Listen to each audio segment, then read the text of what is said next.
ഞാൻ മനസ്സിലാക്കിയെടുത്തോളം രാജേഷ് വളരെയധികം ക്ഷമയുള്ള ഒരു വ്യക്തിയാണ്.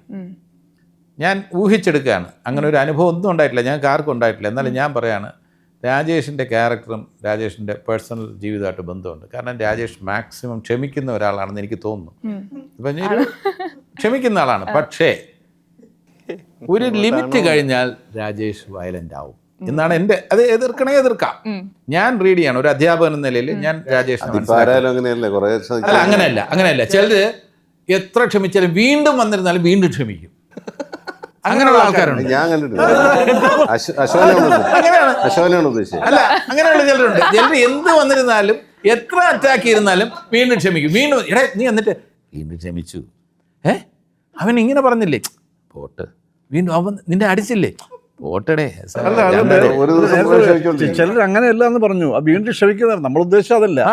ക്ഷമിക്കില്ല, ഇല്ല, വീണ്ടും ക്ഷമിക്കും. ചിലർ അങ്ങനെയാണ്. രാജേഷ് അങ്ങനെയല്ല. ഞാൻ മനസ്സിലാക്കിയത്, എനിക്ക് രാജേഷിന്റെ വ്യക്തിപരമായ ജീവിതത്തെക്കുറിച്ചൊന്നും അറിയില്ല. രാജേഷ്,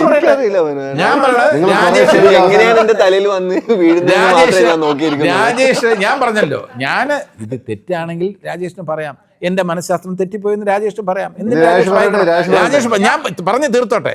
രാജേഷ് പറയുന്നത്, രാജേഷ് ഈ പറയുന്ന പോലെ ക്ഷമിക്കും. രാജേഷ് മാക്സിമം ആൾക്കാരുമായിട്ട് സഹകരിക്കും. പക്ഷെ ഒരു ലിമിറ്റ് കഴിഞ്ഞ് രാജേഷിന് ആ രീതിയിൽ ആ ക്ഷമ പരീക്ഷിക്കുന്ന കാര്യങ്ങളൊന്നും രാജേഷ് പറയും നിർത്തിക്കും. നിങ്ങൾക്ക് വല്ലതും കിട്ടിയോ? ഇല്ല ഒന്നുമില്ല. ഇത് നിങ്ങൾ അതിനെ തമാശയാക്കുന്നു. രാജേഷ് നിർത്തിക്കോ എന്ന് പറയാം. അങ്ങനെ വാക്കുകളിലൂടെ ഒരാൾ വേറെ കളിയാക്കി പറഞ്ഞ അതൊന്നുമല്ല. അതല്ലാതെ രാജേഷിന്റെ വ്യക്തിത്വത്തിനെ ബാധിക്കുന്ന എന്തെങ്കിലും പറഞ്ഞാൽ രാജേഷ് അവിടെ ഫുൾ സ്റ്റോപ്പ് ഇടാൻ പറയും. ഇതാണ് ഞാൻ രാജേഷിനെ വ്യക്തിപരമായി മനസ്സിലാക്കിയിരിക്കുന്ന സംഭവം. എന്റെ മനഃശാസ്ത്രം ശരിയാണ്.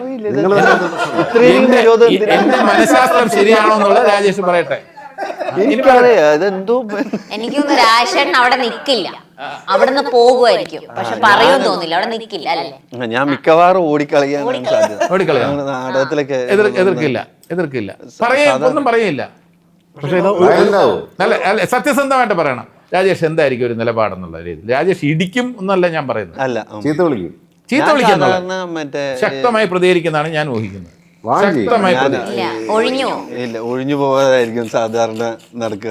ഒഴിഞ്ഞു പോകും. അപ്പൊ അത് ഞാൻ എന്റെ മനഃശാസ്ത്രം തെറ്റിയെന്ന് നിങ്ങൾക്ക് എല്ലാവർക്കും തോന്നുമായിരുന്നു. പക്ഷെ ഇത് രാജേഷിന്റെ നാവിൽ നിന്ന് കേൾക്കാൻ വേണ്ടിയാണ് ഞാൻ ഇത് പറഞ്ഞത്. അതുകൊണ്ട് എന്താണെന്ന് വെച്ചിരുന്നാൽ ഇത് തന്നെയാണ് ഇതിലെ കഥാപാത്രം. രാജേഷ് അങ്ങേയറ്റം ക്ഷമിക്കുന്ന ആളാണ്. അങ്ങേയറ്റം ക്ഷമിക്കുന്നത് ഇത്രയേ ഉള്ളൂ.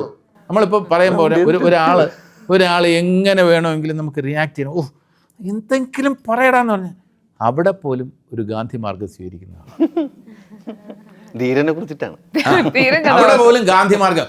പക്ഷേ അതും കഴിഞ്ഞതിലെ ക്യാരക്ടർ എന്ന് പറയുന്നത് ഒരു സ്റ്റേജിൽ അയാൾ റിയാക്ട് ചെയ്യേണ്ടി വരികയാണ്.